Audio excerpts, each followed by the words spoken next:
It's Unibroue Thursday! Woo! And this week we are going to Quebec for some Fin Du Monde. It's a fantastic triple, and as you may notice, the beer is open and the beers have been poured, so that can only mean one thing. This is take two! Yeah. So anyway... No, just a disclaimer, the camera wasn't formatted and it stopped recording. It wasn't me this time! We're so drunk! Yeah. So anyway. Just pretend we popped it up. Yeah, cheers! Oh, cheers! Hey, there you go.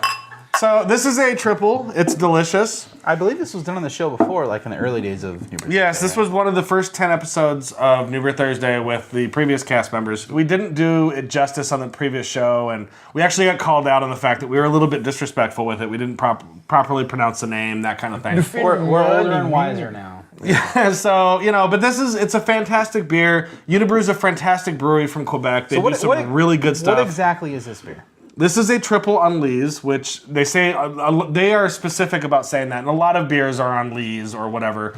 Lees is simply sediment or an unfiltered beer that has yeast in it. So it's bottle conditioned. Yeah, like if you've ever had an Affligem is like you can eat it with a fork. It's got like floaties in it and stuff, but it's fantastic. There are some hair of the dog beers that are like that. So don't be afraid of the lees.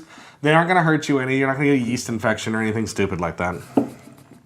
See, whenever we talk about the lees, I just imagine all the freaking... All the Hoptopias. Like... Hello, Governor.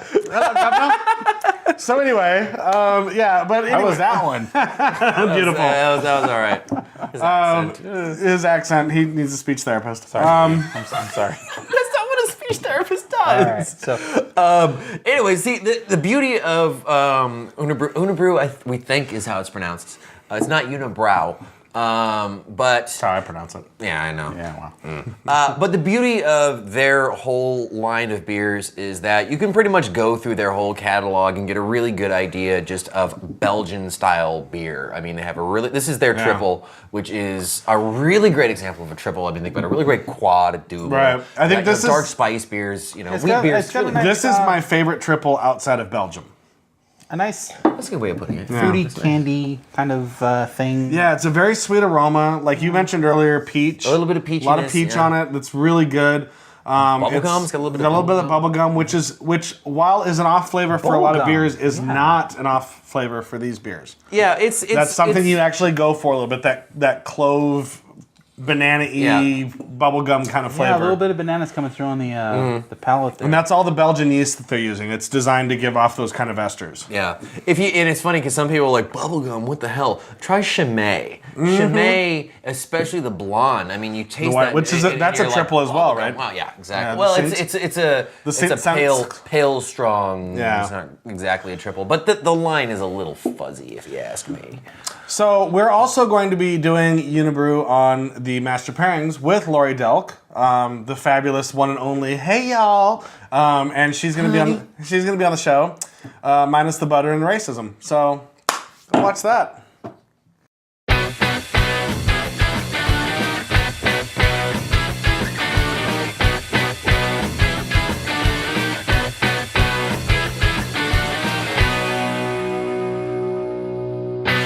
Hey everyone, welcome to another Master Pairings. I'm Bill Sysak. This is Lori Delk, the Promiscuous Palate. Hi everyone. Lori, so no, I didn't fall and hit my head, everybody. I know I have a blue cheese in front of us, and for those of you who know this beer, a Belgian-style wit. That sounds crazy. Normally I'd pair blue cheeses with imperial stouts, big Scotch ales, other winter warmers, barley wines, obviously match made in heaven, Stilton and an English barley wine. But why don't you tell us a little bit about this beer? So Unibroue is one of my favorites. They just make fantastic beers. So Blanche de Chambly is produced in Chambly, Quebec, and it was the first Abbey Ale in North America. So they had a background with knowing how Belgian beers were made, and they made this beautiful Belgian wit. So it's always been a great bestseller for anywhere I've ever been, and I love it. It's a classic. They brought over Paul Arnaud from Chimay, actually, but they'd already been producing some beers for quite a few years, including this one. So Belgian wits, for those of you who don't know, or Belgian styles wits, are usually made with some orange peel, and some coriander.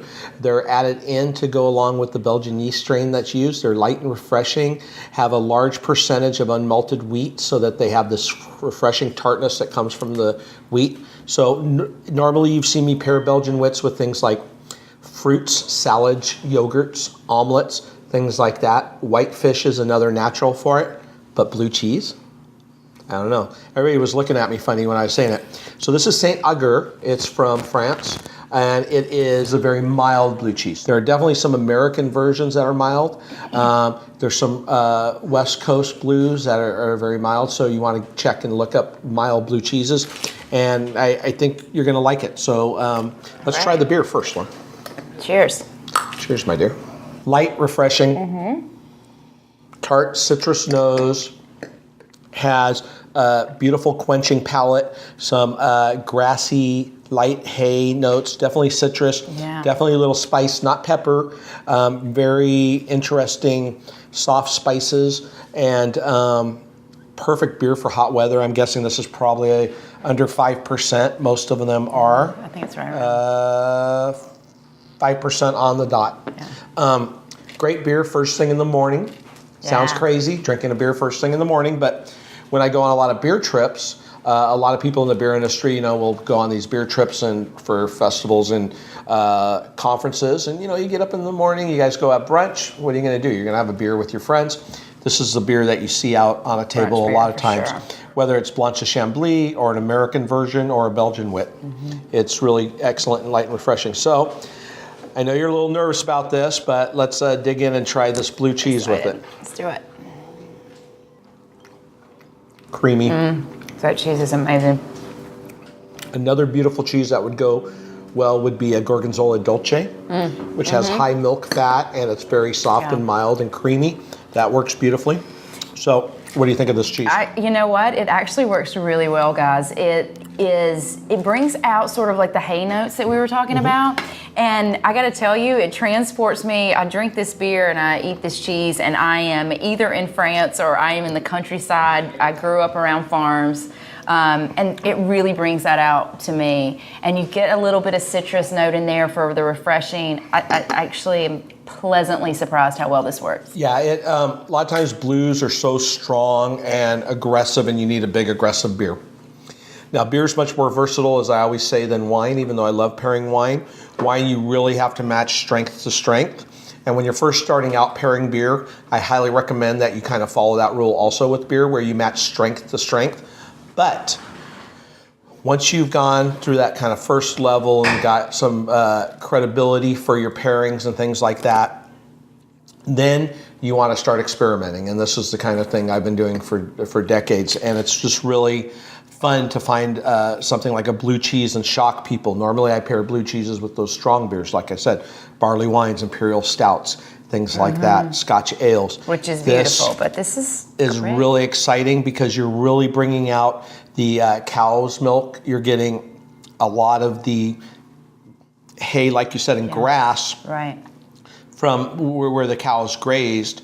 And you don't usually pick that up a lot in blue cheese. You're usually picking up very sharp, sometimes you'll almost, not quite ammonia, but you'll get this really sharp, bitter salinity that'll come across, and this intense flavor. And this is a quite subtle cheese, even though it's very beautifully veined, excuse me. And I really enjoy it. So even when you're getting into the depth of the cheese, it's got this subtle aromatics and flavors that just pair beautifully. And the consistency is wonderful too. It's almost like a brie cheese in its consistency. It's not soft and runny as the inside of a lot of them, but it's got nice, solid, firm paste, and it just pairs really well. So get out there and experience different pairings. Yeah. Try things. Crazy. Shock your friends and neighbors. Do things. Do that double IPA with carrot cake. Things like that. It's just so much fun. So, Laurie, thank you. Yeah, Once again, absolutely. what's the name of your The new Promiscuous website? Palate. That's exciting. I'm looking forward to that. Great right. name, by the way. Thanks for having me. Cheers, my dear. Cheers. Welcome back. Hey. Wasn't that a delicious Master Pairings? It actually was. I remember Yeah. that one, and Apparently Steven doesn't because he was unconscious. I wasn't conscious for a large part of that. But thanks to Lori for bringing those. They were somewhat rare. yeah, the rare Unibroue. Unibroue beer. So yeah. So, and this is definitely not a rare beer. This is something you're going to find in pretty much any liquor store. Again, So it's a beer any you sort can of craft easily beer. overlook. And the first place that comes to mind is Cost Plus World Market. Mm-hmm. If you can find this beer anywhere, it's Cost Plus World Market. Sorry. He was like, Cosmos World Market, no way! I'm like, no, fuck that place. My God, man! Yeah.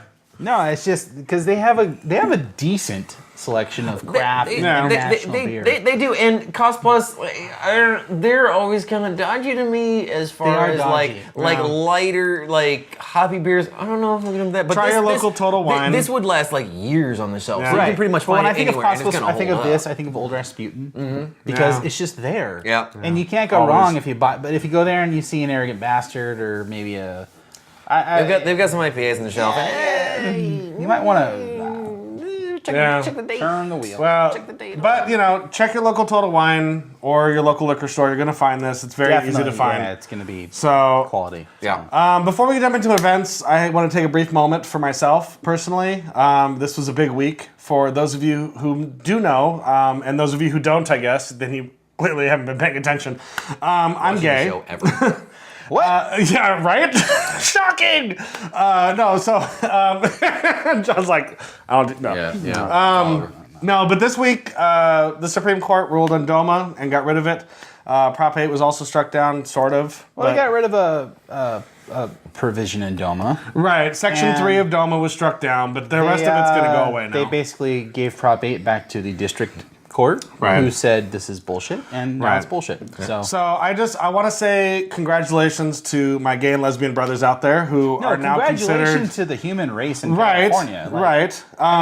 Just let me finish. awesome. Hold on. Yes. High five and, okay. I mean, congratulations to my gay and lesbian brothers who have now been recognized as actual citizens in this country, but also a huge thank you to the straight allies out there who stood by us and fought for these things to happen and made it clear that inequality is just unacceptable in the United States. And we live in a land that is based on the idea that all people are created equal, and we're finally starting to see that be given true focus. for our Canadian viewers, you're like, what the fuck? Yeah, like really, where have you been? Really? Yeah. Exactly. So, but it's been a very important week for me. I wanted to express that on the show for those of you out there who are watching and whatever.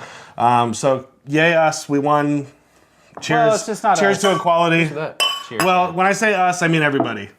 Everybody who's not for myself, we're not going to dwell on this a long time, but it's really cool to see, all these people that have been segregated. It was so cool to see everyone just so happy.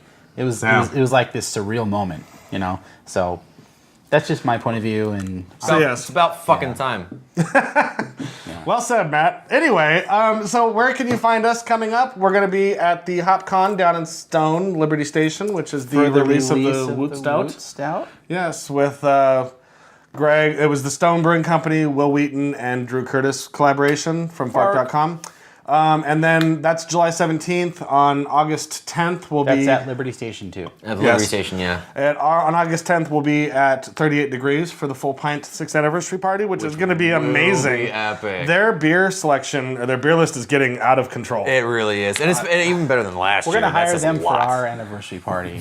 Seriously. I think we do need to actually talk about getting a hotel room in that area somewhere, because I don't think we're I just coming home. imagine the Uber Thursday anniversary party presented by the Full Pint. Yes, exactly. That sounds great. That's a good tagline, right? And then a place where we won't be, but you should be if it's at all possible, is the Great Nebraska Beer Festival that's happening on August 24th, 25th, that weekend. Mm-hmm. It's a phenomenal event. It's well worth, if you're anywhere near driving distance, whatever, it's well worth the weekend because they bring out all the stops. Every amazing craft brewer in the Midwest is going to be there pouring beer. It's going to be It's phenomenal. the Midwest. They're cool people.